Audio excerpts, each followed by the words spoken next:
할렐루야, 오늘은 사사기 19장의 말씀을 함께 보도록 하겠습니다. 한때 엽기라는 말이 유행한 적이 있지요. 엽기라는 말은 비정상적이고 괴이한 것을 나타내는 말입니다.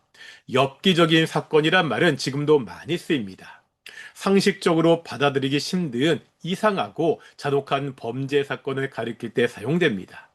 앞으로 보게 될 사사기 19장에서 마지막 21장의 이야기를 보면 엽기 그 자체입니다. 상식적으로 이해할 수 없는 엽기적인 일들이 계속해서 벌어집니다. 사사시대가 도대체 어디까지 무너지는가를 보여줍니다. 우선 1절에 보면 에브라임 산지에 거하는 한 레위인이 유다 베들레헴에서 첩을 맞이했다고 나옵니다. 레위는요, 하나님을 섬기도록 선택된 지파입니다. 이런 사람들이 자기들 마음대로 첩을 얻습니다. 이 첩도 역시 문제입니다. 2절에 보면 행음하다가 베들레헴의 자기 집으로 돌아갑니다. 레위는 여자의 집에 가서 자신의 첩을 데려옵니다. 집으로 돌아오는 길에 여부스 지방에서 날이 어두워지기 시작합니다. 레위인의 하인은 여부스 지방에서 하루를 묵고 가자고 합니다. 하지만 레위는 이방인의 땅에서 잘 수 없다고 하면서 이스라엘 자손의 땅인 베냐민에 속한 기브아로 들어갑니다. 그런데 막상 기브아로 가니 자기 동족 사람들 중에 아무도 레위인 일행을 재워주려고 하지 않습니다.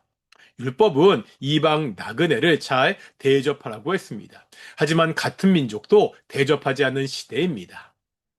다행히도 한 노인이 레윈이 길에서 배하는 것을 보고 자신의 집에 머물게 합니다. 레윈 일행은 이 집에서 씻고 먹고 마시며 즐거운 시간을 가집니다. 즐거운 시간도 잠깐 이 성읍의 불량배들이 노인의 집을 찾아옵니다. 집을 에워싸고는 노인에게 집에 들어온 손님을 끌어내라고 합니다. 이유가 뭐죠? 22절에 나오는 그와 관계하리라는 말은 성관계를 의미합니다. 동성애가 만연했다는 것을 알 수가 있습니다.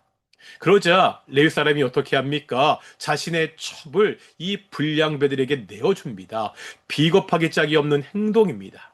불량배들은 이 첩을 밤새도록 욕보이다가 새벽에야 놓아줍니다. 레위 사람이 아침에 일찍 일어나 떠내라고 보니 자기 첩이 집 문 앞에 엎드려져 있습니다. 이 레위는 자기 첩이 밤새 어떻게 되었는지에 별 관심이 없습니다. 동이 트자마자 도망갈 궁리만 하고 있습니다. 엎드려져 있는 첩에게 일어나 가자고 해도 아무런 반응이 없습니다. 그 첩은 밤새 시달리다 죽고 말았습니다. 참 끔찍한 일이 아닐 수 없습니다. 그런데 이 다음에 정말 엽기적인 일이 일어나지요. 이 레위는요, 첩의 시체를 가지고 집으로 돌아옵니다. 그런 다음에 이 첩의 시체를 12덩어리로 토막을 내더니 이스라엘의 각 지방으로 보냅니다. 다음에 보겠지만 이 일로 이제 이스라엘 지파들 사이에 죽고 죽이는 전쟁이 일어납니다. 도대체 왜 이런 일들이 벌어지고 있죠? 레위인이 첩을 둡니다. 이스라엘 땅에는 동성애가 만연합니다. 죽은 시신을 토막내어 지파들에게 보냅니다. 같은 민족끼리 피 비린내나는 싸움을 합니다. 도대체 이런 일이 왜 벌어지고 있습니까? 1절 상반절에 이런 말씀이 있습니다. 이스라엘에 왕이 없을 그때. 사사시대는 왕이 없었습니다. 사사시대 이스라엘에 정말 왕이 없었습니까? 인건왕은 없었습니다. 하지만 또 다른 왕은 있었습니다. 이스라엘의 왕은 하나님이셨습니다. 인간이 왕이 아니라 하나님이 왕인 시대입니다. 이스라엘은 자신을 압제하는 왕이 아니라 오직 하나님만 섬기면 되었습니다. 하지만 그들은 당장 눈에 보이지 않는 하나님을 왕으로 섬기는 것을 거부했습니다. 하나님의 법이 아니라 각자가 좋을 대로 행하며 살았습니다. 자신이 기준이 되어서 그렇게 살았습니다. 내가 좋은 것이 좋은 시대가 되고 말았습니다. 그러다 이 지경까지 왔습니다.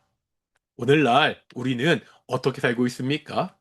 무엇이 우리의 삶의 기준입니까? 누구의 통치를 받고 있죠? 하나님입니까? 나 자신입니까?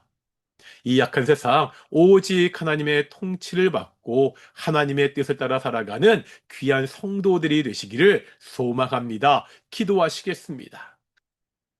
하나님, 사사시대 이스라엘 백성들은 하나님을 왕으로 인정하지 않고 자기들 좋을 대로 그렇게 살았습니다. 하나님, 이 악한 시대, 우리가 나를 주인 삼아 사는 것이 아니라 오직 하나님을 왕으로 섬기며 하나님의 말씀에 순종하며 살아가는 귀한 성도들이 될 수 있도록 인도해 주시옵소서. 감사드립니다. 이 모든 말씀 예수님의 이름으로 기도드렸습니다. 아멘. 마치겠습니다. 샬롬.